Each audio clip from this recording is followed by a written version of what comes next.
And we got plenty of action. It's 19 laps of action here. It's a long race, so tyre wear will be critical. They said that in practice tyre wear was an effect, so let's see what happens. Ready for the start of the Red Bull MotoGP Rookies Cup here at the Saxon Ring Race 2, and the lights go out. Who gets a good start? Capuchin is in, but it's Brian Ariarte. Oh, yes, that is. A couple of fallers in the background there. Not quite sure who it is just from glancing at it. I think one of them's Joel Pons, but as we switch back towards the front end, it is Ariarte leading from Capuchin. Pratama into third, and he's got Thompson for company in fourth position there. Unfortunately, I think it may have been Alejandro Fernandez, and Brian Ariarte already touching the green stuff. He's got to watch that. The 54, of course, is Veda Pratama up into third place, a very close third place as well. So 3 riders down on the first turn. Goodness. And that was nearly a couple of other riders down there. That was Capuchin and Pratama, wasn't it? That's right, Veda. There was really not room for that. Out the first turn, Aksi was the other one down with Fernandez, as you rightly pointed out, Peter, with Pons. They come across the line then to complete lap 1. It will be Ariarte from Capuchin, from Pratama, Thompson, Gonzalez, Benya Fernandez, Singapong there in 7th place too. And Veda Pratama does not want to hang in there. Capuchin goes up the... The jump first of all was pretty good from Capuchin, but then it was Ariarte just let the brakes off. But here's what happened towards the back. It looked like it was Fernandez who hit the back of looked like Agostinelli there, and taking the hapless Joel Pons with him. Right, and obviously Veda just looked, didn't he, right from the start, that he was not going to hang around waiting there. He's taken the lead, but he's already under pressure, and he's passed by Capuchin up the inside. Around the outside is Brian Ariarte to take the lead. The 51 is Ariarte. Capuchin on 17 in second place. Veda slots in, and he's trying to take it back again. But no, Brian Ariarte hangs towards turn 1. He's just behind Benya Fernandez, the number 7, for 5th place, and that was a big touch between Ariarte and Gonzalez. And Capuchin it is who's taken up the lead. Absolutely superb stuff. Veda Pratama, it goes inside him and up the hill. That's a very hard place to pass, but he does it. Veda Pratama takes the lead with a superb touch. Oh, looking back down the order then, where are we at? Thompson 6th place, Benya Fernandez is ahead of him in 5th. Ramadipa and Singapong 7th and 8th. Danish watching our series leader, he's up into 9th position. Guillaume Plonk, yesterday's podium finisher, down in 10th place. Daniel in 11th. And Ramadipa there has gone in. The 7th place now, there he is in the middle of this shot, just behind Fernandez there. So Danish feeling a bit more in it. Maybe the pressure's taken off in some kind of weird way, although Brian Ariarte is much closer in the championship to him now as we look ahead from Danish to Ariarte. Maybe Danish is feeling a bit more in the groove. Helmet of Capuchin in 2nd place.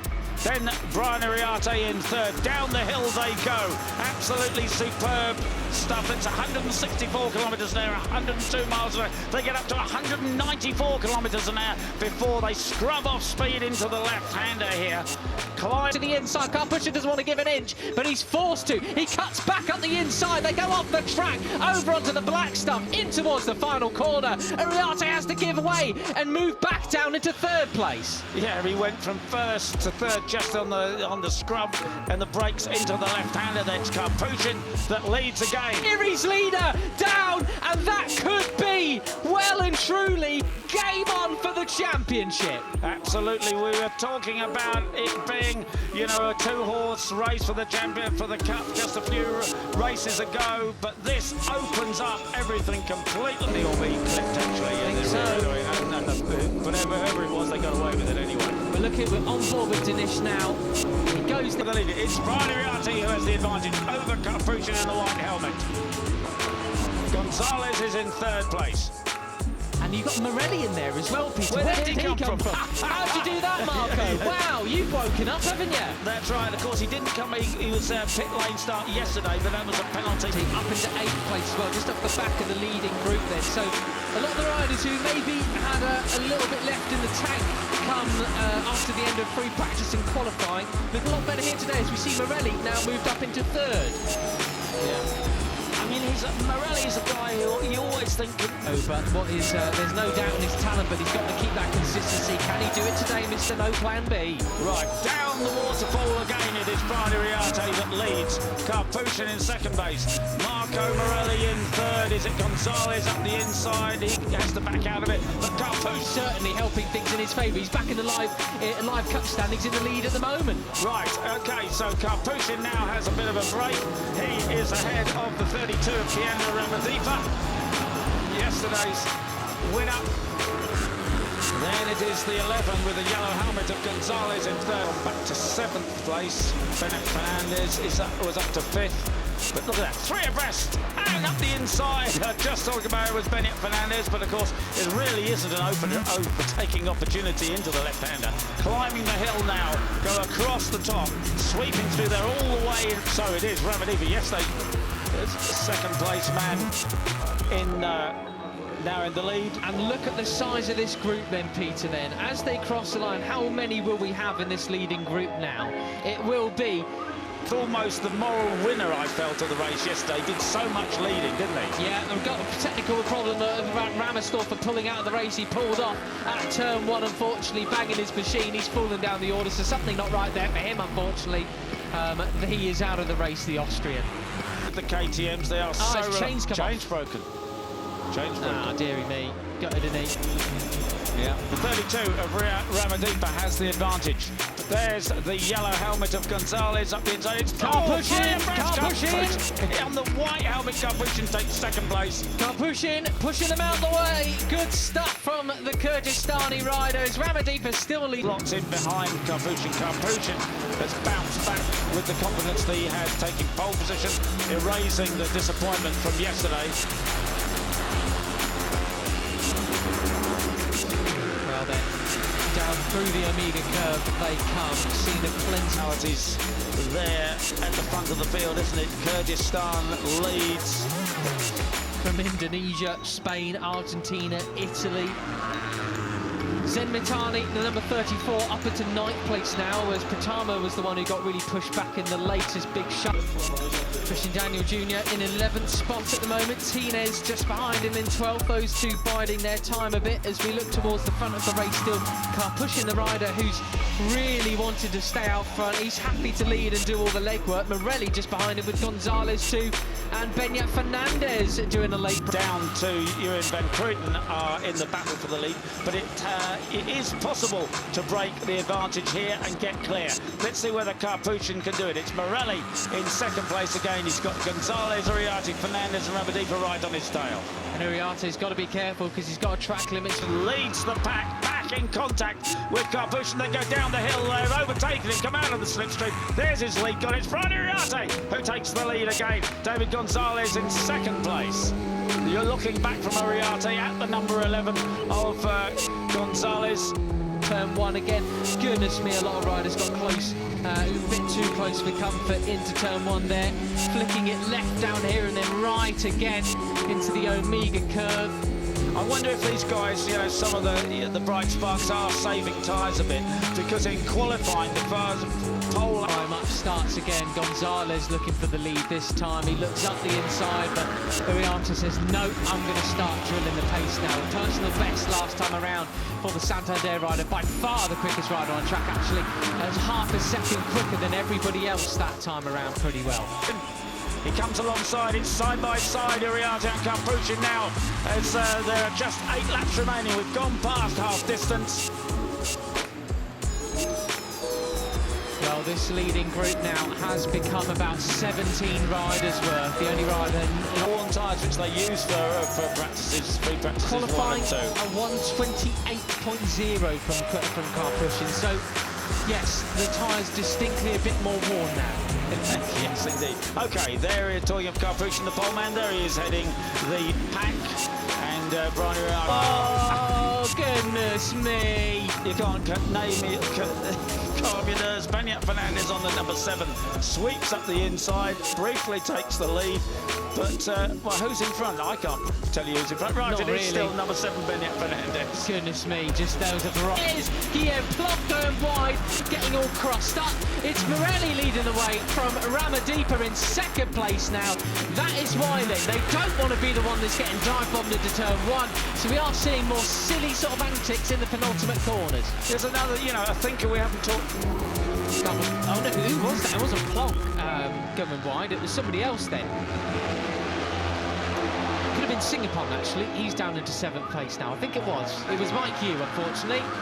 Right, so down the drop they go off the waterfall, and it is Mark. Had a very nonplussed expression about him all weekend long so far, but he might well be feeling a bit happier after this. Morelli still leads down in towards turn 1, but goodness me, how many riders abreast do you want to be? Ramadipa goes into 2nd place then. And Brian Uriarte came up the inside from about 10th place to 5th place. Morelli's not a rider you want to let get away. No, he isn't. I think Brian Uriarte has seen that turn. He knows it. He was around to watch Marco Morelli be so superb at Assen, and that's why I think he moved up into 5th place and is now up into 4th place. He doesn't want to see Marco Morelli disappear. He'll be late on the brakes here, close up on that leading trio. So he comes out of the corner. The leading trio still have the advantage. Marco Morelli over, but it's not green there, so that doesn't matter. Marco Morelli has the advantage. Keandro Rapadiva, the man who finished 2nd, who did all the leading yesterday. That's why he runs the number 34. But look out front, Ramadipa now into the lead, ahead of Morelli and Beñat Fernandez. But Brian Uriarte is not letting them go. Look, he's there in 4th place. He's close into them, and he's going to lock on to the rear of the number 7, Beñat Fernandez, in 3rd as they go down the hill. And Ramadipa 15th, he was on the 5th row of the grid. So, you know, if his pace is quicker than he was running in qualifying, maybe the bike isn't really set up to do this, but he's a bright, wily rider, and he'll make the best of the situation, certainly. There's the 51 of Brian Uriarte. He'll be late on the brakes at the bottom. Final corner, 4 laps to go, Peter. This is where it really changes. They fan and weave across the start and finish straight in towards turn 1. Uriarte goes up the inside. He just makes it stick. And we were saying, could Mitani do what he did yesterday when he finished? He wasn't letting them get away. He's back in front, in charge, in command here in Rookies Cup Race 2. Yeah, and you know, the way he rode yesterday was just so superb. He sat there right on the tail with the confidence that he said that he knew that he could win the race from Keandro Rapadipa. 2nd place, he's been carving his way through as Mitani gets pushed wide by car pushing the pole sitter in number 17, and now he's in the lead. Into the lead, yeah. I wondered if he was just saving a bit of tyres. There'll be 3 laps to go as they go across the 9 now, and it is the double winner from Mugello. For the next corner or so.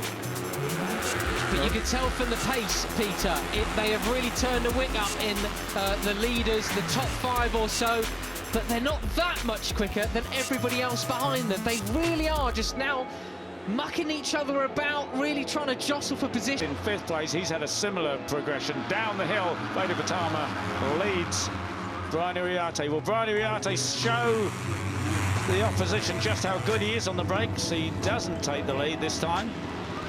And Ramadipa has a track limits warning.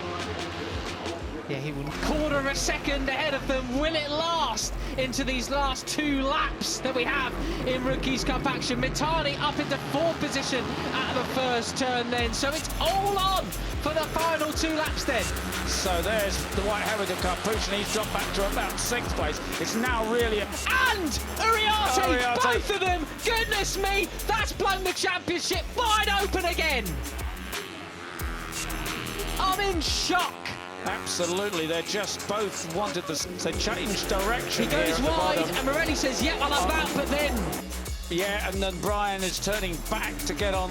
Yeah. Well, it's all on there, Peter. Look who we've got. Pratama out the front. He's run away with it. It's going to be 3 wins from 4. Should he keep it on the road? And Mitani on course for a debut podium in Rookies Cup. Could he be? But it looks like Carl Pushin is going to try and take it from him as well. Can Veda Pratama really win 3 races out of 4, if you like, after the double in Mugello here, with just 2 laps remaining of the line? Indonesia can have 2 riders on the podium here today, Peter. It's absolutely all on for it. And surely the guys behind are going to muck each other up, and Veda's just got a clear road ahead of him. He just has to put in that perfect lap, as he did in Italy, and he knows he can do it. He probably doesn't know that he's got just an advantage. And David Gonzalez, you can't count them out. They are in for it as well. They would love a podium here in Germany, as they all would. Still about 4, 5, 6 riders up for the 2nd and 3rd places, but it is all about Indonesia's Veda Pratama coming down the waterfall for the final time.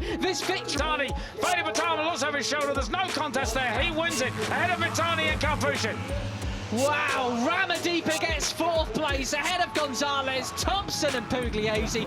Fernandez loses out to finish 8th position, and Christian Daniel, Sullivan Mounty round out your top. But 13 of those points leading Hakim Danish crosses the line. But he picks up no points for 18th place, but he's still... Red Bull Rookies Cup Aragon 2025, Veda siap balas dendam, Ramadipa makin dekat ke 3 besar. Aragon, Spanyol, akhir pekan ini akan menjadi momen penting bagi 2 pembalap muda Indonesia di ajang Red Bull Rookies Cup 2025. Bertempat di sirkuit ikonik Motorland Aragon, seri lanjutan ini jadi peluang emas bagi Veda Ega Pratama untuk bangkit, dan momentum besar bagi Muhammad Kiandra Ramadipa untuk masuk 3 besar klasemen. Veda Ega Pratama, lupakan Sachsenring, saatnya bangkit. Setelah hasil mengecewakan di Sachsenring, di mana Veda gagal meraih poin karena crash saat sedang bertarung di grup depan, pembalap asal Gunung Kidul ini datang ke Aragon dengan semangat baru. Ini kesempatan saya untuk membalikan keadaan. Sachsenring jadi pelajaran berharga. Di Aragon, saya ingin tampil habis-habisan, ujar Veda penuh keyakinan. Veda dikenal sebagai pembalap agresif dengan gaya menyerang yang berani. Trek teknikal Aragon yang memiliki kombinasi tikungan cepat dan teknikal diyakini akan cocok dengan karakternya. Balapan ini bisa jadi momen pembuktian bahwa Veda belum habis, justru sedang bersiap mengejar ketertinggalan. Ramadipa konsisten, target 3 besar makin dekat. Sementara itu, Ramadipa terus menunjukkan performa stabil sepanjang musim Red Bull Rookies Cup 2025. Ia saat ini bertengger di posisi 5 besar klasemen, dan hanya terpaut beberapa poin dari posisi 3 besar. Target saya jelas, naik podium dan masuk 3 besar klasemen. Tapi yang paling penting, tetap tenang dan fokus, ucap Ramadipa. Pembalap asal Jakarta ini dikenal lebih kalem, namun piawai menjaga ritme dan kecepatan di saat krusial. Aragon bisa jadi medan sempurna untuk menyempurnakan konsistensinya menjadi pencapaian besar. Jadwal Red Bull Rookies Cup Aragon 2025. Sabtu, 27 Juli 2025, latihan kualifikasi. Minggu, 28 Juli 2025. Race 1, pukul 16 WIB. Race 2, pukul 18 WIB. 2 talenta muda merah putih kembali berlaga. Veda membawa semangat kebangkitan, Ramadipa membawa ketenangan yang mengancam. Motorland Aragon bisa menjadi titik balik dan tonggak sejarah baru Indonesia di pentas Eropa. Sementara itu, setelah hasil mengecewakan di Sachsenring, di mana Veda gagal meraih poin karena crash saat sedang bertarung di grup depan, pembalap asal Gunung Kidul ini datang ke Aragon dengan semangat baru. Ini kesempatan saya untuk membalikan keadaan. Sachsenring jadi pelajaran berharga. Di Aragon, saya ingin tampil habis-habisan, ujar Veda penuh keyakinan. Veda dikenal sebagai pembalap agresif dengan gaya menyerang yang berani. Trek teknikal Aragon yang memiliki kombinasi tikungan cepat dan teknikal diyakini akan cocok dengan karakternya. Balapan ini bisa jadi momen pembuktian bahwa Veda belum habis, justru sedang bersiap mengejar ketertinggalan.